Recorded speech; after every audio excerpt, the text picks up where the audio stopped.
మీ జాతకం ఎలా ఉంటుందో తెలుసుకోండి. వెంటనే జేకేఆర్ గురుగారి అపాయింట్మెంట్ తీసుకోండి.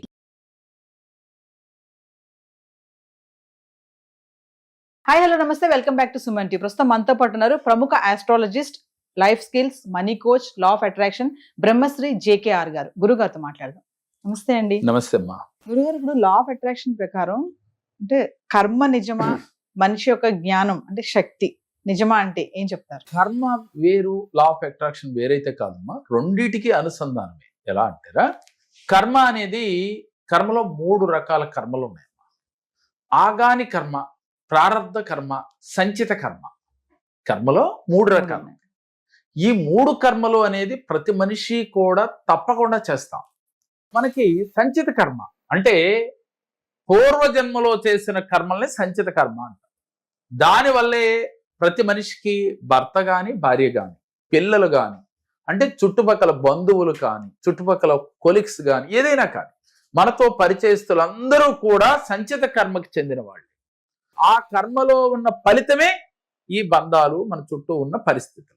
అలాగే ఉద్యోగం చేస్తున్నది కూడా సంచిత కర్మ వల్లే వస్తుంది. అంటే పూర్వజన్మలో చేసుకున్న దాన్ని బట్టే మనకి ఉద్యోగం, డబ్బు, సంపదలు, అంటే కొన్ని ఆస్తులు, ఇవన్నీ కూడా పూర్వజన్మ సుకృతం వల్లే. దాన్నే సంచిత కర్మ అంటారు.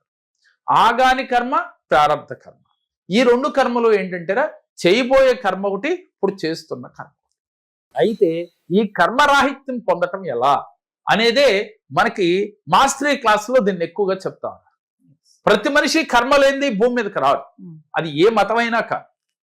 నమ్మటం నమ్మకపోవటం అనేది మన పర్సనల్. కానీ కర్మలు 3 రకాలుగా ఉన్నాయి. ప్రతి వ్యక్తి ఈ కర్మలు చేసే వస్తాడు.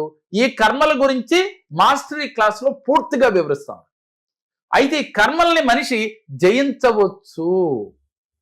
తెలుసో తెలియకో, మనం ఇన్నాళ్ళు ఈ జ్ఞానం అనేది మనలో లేకో, లేకపోతే చెప్పే గురువు లేకో మనం ఈ కర్మలు చేసుకుంటా వచ్చాం. కర్మ అంటే చెడు అని కాదు. ఏ పనైనా కూడా కర్మే. చెడు పని అయితే చెడు కర్మ, మంచి చేస్తే మంచి కర్మ. మంచి కర్మ ఉంటే ఏమవుతుంది, మళ్ళీ జన్మెత్తాలి, మంచిగా పుట్టడం, ఉన్నతంగా పెరగటం. చెడు కర్మలు చేస్తే మళ్ళీ జన్మెత్తి కష్టాలు పడటం. ఇలా జన్మలు సాగిపోతానే ఉంటాయి. అందుకని భగవంతుడు పాదముల దగ్గర ముక్తి పొందాలి, పాదముల దగ్గర చేరాలి అనుకుంటే ఈ కర్మల్ని మనం బ్రేక్ చేయాలి. ఆ బ్రేక్ చేయటం అనేది మాస్టరీ క్లాసులో దీనికి సంపూర్ణంగా వివరిస్తాం. నాకు భగవంతుడా ఈ జన్మొద్దు, మళ్ళీ జన్మలొద్దు, నేను భగవంతుడికి చేరాలి అని ఏ మతస్థులు వాళ్ళు అనుకుంటా ఉంటారు. అది చేరటం అంత ఈజీయా అంటే ఈజీయే, తెలుసుకుని ఆచరిస్తే. అది మనకు మాస్టరీ క్లాస్ లో పూర్తిగా వివరిస్తాం. అయితే ఇప్పుడు లా ఆఫ్ అట్రాక్షన్ కి దీనికి సంబంధం ఏంటి? లా ఆఫ్ అట్రాక్షన్ లో ఏం చెప్తున్నాం, మీరు ఏదైతే భావిస్తే అది వచ్చేస్తుందని చెప్తున్నాం. మరి ఇప్పుడు దాకా కర్మలేమో సంచిత కర్మ వల్లే ఈ జన్మ వచ్చింది, ఇలా కష్టాలు నష్టాలు పడుతున్నాం అని చెప్తున్నాం. మరి ఎలా అనంటే మనకి భగవద్గీతలో కృష్ణుడు ఒక మాట చెప్తాడు, యద్భావం తద్భవతి అని. అంటే శ్రీకృష్ణ భగవానుడు ఏం చెప్పాడు, నాయనా నువ్వు ఏదైతే భావిస్తావో అదే జరుగుతుంది. జీసస్ కూడా దీనికి అనుసంధానంగా చెప్తున్నారు. అలాగే ఖురాన్లో కూడా అల్లాహ్ కూడా ఇలాగే చెప్తూ ఉన్నారు. కాబట్టి మనం చేసే పని బట్టే మన ఫలితం ఉంటుంది అని చెప్తున్నారు.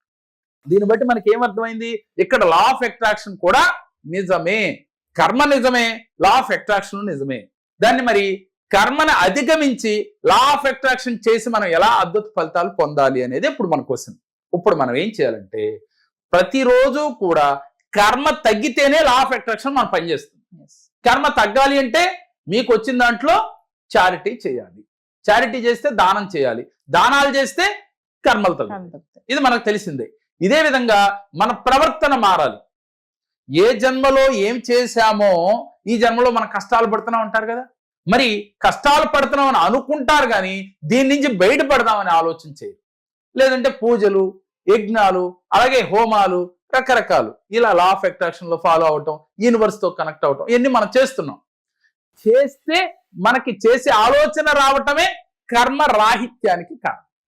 లేదంటే అందరికీ చూడగానే లా ఆఫ్ అట్రాక్షన్ ఇదంతా నిజమా, పూజలు నిజమా, లేదు భగవంతుడే నిజమా, ఇలా రకరకాల డౌట్స్ తో వాళ్ళ పని వాళ్ళు చేసుకుంటూ ఉంటారు. అంటే ఇదంతా నమ్మిన వారికేరా, వాస్తవం కూడా ఇంతే. ఎందుకని నా వరకు నా జీవితంలో ప్రతి మనిషి కర్మ చేస్తాం, కర్మని జయిస్తేనే ఉన్నతమైన జీవితం ప్రాప్తిస్తుంది. అది నాకైనా మీకైనా. ఇప్పుడు మన లా ఆఫ్ అట్రాక్షన్ లో కర్మని జయించాలి అంటే మీరు చేయవలసింది ఫస్ట్ ఆఫ్ ఆల్ దానము అనే గుణం మీలో ఉండాలి. లా ఆఫ్ అట్రాక్షన్ మీకు ఫలించాలి అంటే దానం చేయాలి, ధర్మం చేయాలి. అది మాట సాయం కావచ్చు, డబ్బు సాయం కావచ్చు, మీ ఓపిక కొలది, మీ అవకాశం కొలది. ఈ అన్నిటితో పాటుగా పరోపకార బుద్ధి కలిగి ఉండాలి నిరంతరం కూడా. మన ఒక్కడమే నేను నా భార్య నా పిల్లలే కాకుండా చేతనైన మట్టికి లేని వారికి నువ్వు సహాయం చేస్తూ ఉండాలి. లా ఆఫ్ అట్రాక్షన్ లో ఒక మాట చాలాసార్లు నేను చెప్తూ ఉంటాను, లేనివాడికి ఉన్నవాడు సహాయం చేస్తే ఉన్నవాడికి భగవంతుడు సహాయం చేస్తాడు. మీరు భగవంతుడి సహాయం నువ్వు పొందాలని నీకుంటే, నువ్వు ఉన్నవాడివి, నీకు భగవంతుడి సహాయం పొందాలి అంటే లేనివాడికి నువ్వు సహాయం చేయాలి. అప్పుడు కూడా కర్మల నుంచి బయటపడవచ్చు. అలాగే ప్రతినిత్యము కూడా భగవన్ నామస్మరణ, అదేవిధంగా మంచి చేసే ఆలోచన, అందరినీ ప్రేమగా చూడటం, మాటల వల్ల కానీ చేతల వల్ల కానీ ఎదుటి వ్యక్తిని ఇబ్బంది పెట్టకుండా ఉండటం. ఏ మతమైనా సరే, ప్రభు అయినా అల్లా అయినా హిందూ దేవుడైనా సరే చెప్పేది ఒకటేనమ్మా. ఏం చెప్తున్నారు? అయ్యా నీ మాటల వల్ల కానీ చేతల వల్ల కానీ పక్కవాడికి ఇబ్బంది కలిగించుకు, వాడు నీలాంటి మనిషే, వాళ్ళలోనూ కూడా భగవంతుడే ఉన్నాడు, నువ్వు భగవంతుడని నమ్మితే వాళ్ళలో ఉన్నాడు, నీలోనూ ఉన్నాడు. ఈ సత్యం మనకు తెలిసినా మనం ఆచరణలో పెట్టలేం. ఇలా పెట్టినాడు మీకు లా ఆఫ్ అట్రాక్షన్ ప్రకారం కర్మల్ని తొలగించుకుని అధిగమించి మీ కోరికలు తీర్చుకోవచ్చు. గురుగారు ఒకసారి మన క్లాసెస్ గురించి, జీవితంలో ఎలా ఉండాలి, ఇప్పుడు చెప్పిన టెక్నిక్స్ లాంటి అనేకం ఉంటాయి. అలాగే మనీ మెడిటేషన్స్ ఉంటాయి. జీవితంలో మనకు వెంటనే ఈజీగా మార్పు రావాలంటే ఏం చేయాలి, అలాగే మనీని అట్రాక్ట్ చేయాలంటే ఏం చేయాలి, అలాగే పూర్వజన్మ కర్మలు తొలగాలంటే ఏ చక్రాలను మనం యాక్టివ్ చేసుకోవాలి. అలాగే 114 చక్రాలు ఉంటాయమ్మా మనిషికి. ఈ 114 చక్రాల్లో ముఖ్యంగా మేజర్ చక్రాలు 7 ఉంటాయి. 7టిని యాక్టివ్ చేసుకోవడం ఎలా అనేది పరిపూర్ణంగా వివరించడం జరుగుతుంది. కాబట్టి ఇంట్రెస్ట్ ఉన్న వాళ్ళు స్క్రీన్ పైన స్క్రోల్ అవుతున్న నెంబర్లకి కాల్ చేసి మీరు రిజిస్ట్రేషన్ చేయించుకుంటే చాలా తక్కువ మందికి మాత్రమే అవకాశం ఉంది.